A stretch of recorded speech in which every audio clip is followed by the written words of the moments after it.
సమాజానికి ఏం మెసేజ్ అంటే నేను కాదు, చూసారా సార్ డబుల్ యాక్షన్.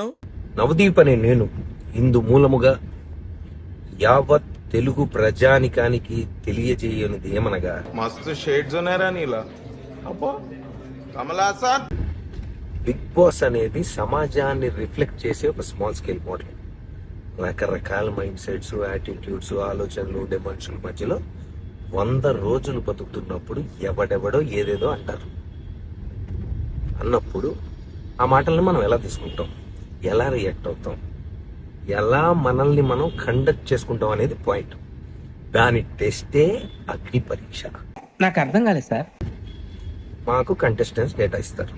ఇప్పుడు వాళ్ళ పోస్ట్కి జనరల్గా జనం ఇంటర్నెట్లో ఎలాంటి కమెంట్స్ పెడుతున్నారు, వీళ్ళు ఎలా రియాక్ట్ అవుతున్నారు, వాళ్ళకు వచ్చే నెగిటివ్ కమెంట్స్ ఏంటి, ఇవన్నీ జనరల్గా చూసి సమాజంలో నుండి వాళ్ళకు వచ్చే నెగిటివ్ కమెంట్స్తో వాళ్ళ ఎమోషన్స్ని ట్రిగర్ చేసే ప్రయత్నం చేస్తాం. Right? It will test there ability to conduct themselves. We have to test. ఎవడో కమెంట్ పెట్టినట్టు నేనేదో అంటాను.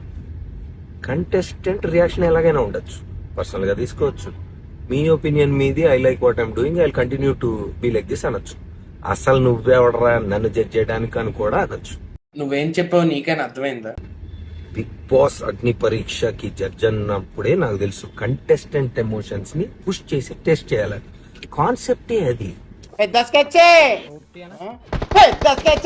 హారర్ సినిమాకి వచ్చి నన్ను భయపెట్టదంటే ఎట్లా? ఇక్కడ కాన్సెప్ట్ ఇది. నీ పోస్ట్ కి నెగిటివ్ కమెంట్స్ వస్తే నువ్వు ఎలా రియాక్ట్ అవుతావు? అగ్ని పరీక్ష.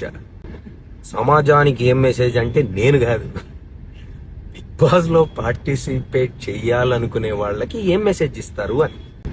నాలాంటి వాళ్ళు ఎంతమంది ఏం మాట్లాడినా తట్టుకొని నిన్ను నువ్వు నమ్మి నవ్వుతూ నడిచే సెల్ఫ్ కాన్ఫిడెన్స్ ఉందా? లేకపోతే బ్రేక్ అయిపోయి ఇంట్లోంచి బ్యాగ్ సర్దుకొని వెళ్ళిపోతావా? అగ్ని పరీక్ష. The show is design to do this. If you can't handle negative comments, internet కి రావద్దు, అగ్ని పరీక్షకి అసలు రావద్దు. Heat will only increase. Thank you. Good night.